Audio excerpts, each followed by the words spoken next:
dans la conversation.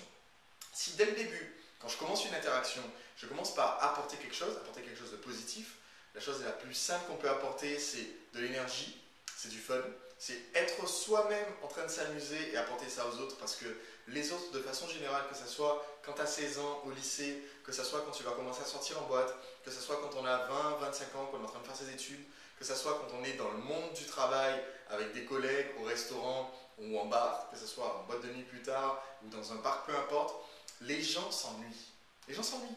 La majorité des gens sont, où que vous soyez, même quand ils sont en bar ou en boîte, qui sont des endroits où on est censé s'amuser, ils vont là pour se changer les idées parce qu'ils s'emmerdent.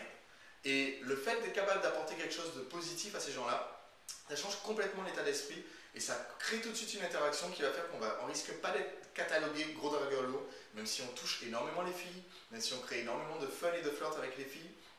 Et encore, ce qui est important, c'est que quand on est un séducteur et qu'on met en place du flirt, donc on met en place entre autres de la taquinerie. Et la taquinerie, ça fait quelque chose de très spécial dans une interaction. Quand je suis en train de discuter avec une fille et que pour une raison ou pour une autre, elle est super fière de sa robe et que je lui dis « Ah, j'adore effectivement la robe », alors ma grand-mère avait la même, j'étais super fan. Et ce qui est bien, c'est qu'effectivement, ils ont rafraîchi le modèle, c'est bien parce que quand ça arrivait au niveau des talons, c'était beaucoup trop long. Quand je fais une petite blague comme ça, où je taquine la fille, c'est-à-dire qu'elle sent que je la prends pas au sérieux, que la raison pour laquelle elle est en train d'elle-même penser, voilà, je suis sur mon petit piédestal, etc., que c'est pas le cas, parce que moi, je la prends pas au sérieux et je rigole et tout le monde rigole aux alentours. Quand je fais ça, ça met une dynamique qui fait que les mecs dans l'interaction, qui n'ont pas le pouvoir de lire ce qui est en train de se passer, vont comprendre que le courant passe pas entre nous deux, quoi. Parce que clairement, je suis en train de parler avec elle, elle fait « Ah, t'es trop méchant », elle me tapote le bras, etc. Les mecs n'ont pas cette grille de lecture de séducteur et vont dire « Ok, bon le courant passe pas entre eux, il n'est pas en train de l'énerver ». Les filles, elles, ne vont même pas se poser la question parce que tant qu'elles ressentent les émotions positives, la complicité et toute l'alchimie que ça crée de faire du flirt, de les toucher au bon moment et de les déstabiliser un petit peu, qu'elles ne savent pas trop où elles en sont, tout ça, ça fait qu'elles ne vont jamais se poser la question de ce qui est en train de se passer dans la séduction. Donc tant qu'on n'est pas sur un plan trop sérieux, trop logique, trop ennuyeux, tant qu'on n'est pas sur un plan où on essaie de prendre quelque chose dans l'interaction, comme prendre son numéro de téléphone ou obtenir quelque chose d'elle, qu'elle vienne avec vous faire quelque chose alors que vous n'avez rien apporté d'intéressant dans l'interaction, tant qu'on n'est pas dans cette situation-là et qu'on est plutôt à l'inverse, dans le sens on est énergique, on est positif, on apporte quelque chose, alors il n'y a strictement aucune chance qu'on se retrouve catalogué comme un gros dragueur lourd. Je passe à la question suivante. Hop, ça charge.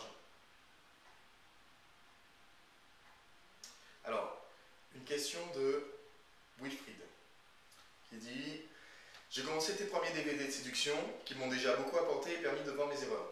Voilà ma question. Je suis en mode flirt très avancé, voire même intime, avec une fille que je désire conquérir. Le hic, elle est amoureuse d'un homme marié qui lui consacre très peu de temps depuis 3 ans. Je la drague avec beaucoup de fun, on sort ensemble, on dort ensemble avec des approches sexuelles, mais sans pénétration ni véritable baiser. Comment faire pour la rendre amoureuse et qu'elle se lâche complètement? Merci, Wilfried. » Ok. Donc concrètement, pour simplifier la situation de Wilfried, il est en train de flirter effectivement énormément et en contact intime avec une femme, mais il est amoureuse d'un autre mec qui lui consacre très peu de temps et qui est déjà marié, et il faut savoir comment faire pour conclure avec elle. Une première chose qui est très très importante en tant que séducteur, il y a une règle d'or qu'on a entre séducteurs, avec David Hiroshima et quelques autres, c'est tout simplement que notre lit, c'est un endroit qui est sacré. Autrement dit, on ne se retrouve pas avec une fille à dormir ensemble dans un lit sans qu'on couche ensemble. Pourquoi? Parce que ça va tout de suite mettre, si tu fais ça concrètement, Wilfried, ce que Wilfried a fait, si vous faites ça, se retrouver à passer la nuit avec une fille, à discuter, ou à faire des câlins, ou à se caresser, mais sans qu'il ne se passe rien, ça va installer un précédent qui est grave, qui est très négatif. Pourquoi? Parce que on fonctionne toujours sur un processus de rationalisation, les mecs comme les nanas. Et quand une femme rationalise, ça veut dire tout simplement qu'elle trouve l'explication logique au fait que quelque chose d'émotionnel se soit fait ou se soit pas fait. Autrement dit, on n'a pas couché ensemble, mais c'était quand même sympa de passer la soirée ensemble à discuter. Donc, logiquement, elle va faire ça, cette réflexion logique après, hein, pas pendant, mais après. Logiquement, ça veut dire qu'il faut que ça continue comme ça et tout se passera pour le mieux, dans le meilleur des mondes. Et pendant ce temps-là, elle va pouvoir attendre le prince charmant. Autrement dit, si toi tu n'as pas fait en sorte de conclure avec elle, c'est que toi tu n'étais pas prêt, tu n'étais pas assez viril, tu n'étais pas si t'es pas réellement du flirt, parce que concrètement, tu vas pas osé aller assez loin. Et si tu n'as pas fait ça, si tu n'as pas pris les choses en main pour que ça aille réellement jusqu'au fait que vous ayez conclu ensemble, alors en ce moment-là, tu es dans une situation très très mauvaise, parce que c'est déjà arrivé à plusieurs répétitions qu'il se passe quelque chose qui ne te convient pas par rapport à votre relation, votre contrat de couple. Et mon conseil, c'est concrètement de laisser tomber par rapport à cette nana-là. Ça m'arrive très rarement de le dire, mais je pense que tu risques à la fois de galérer très longtemps par rapport au fait qu'elle continue de se faire des films avec un mec euh, avec qui elle n'a aucune chance, d'accord?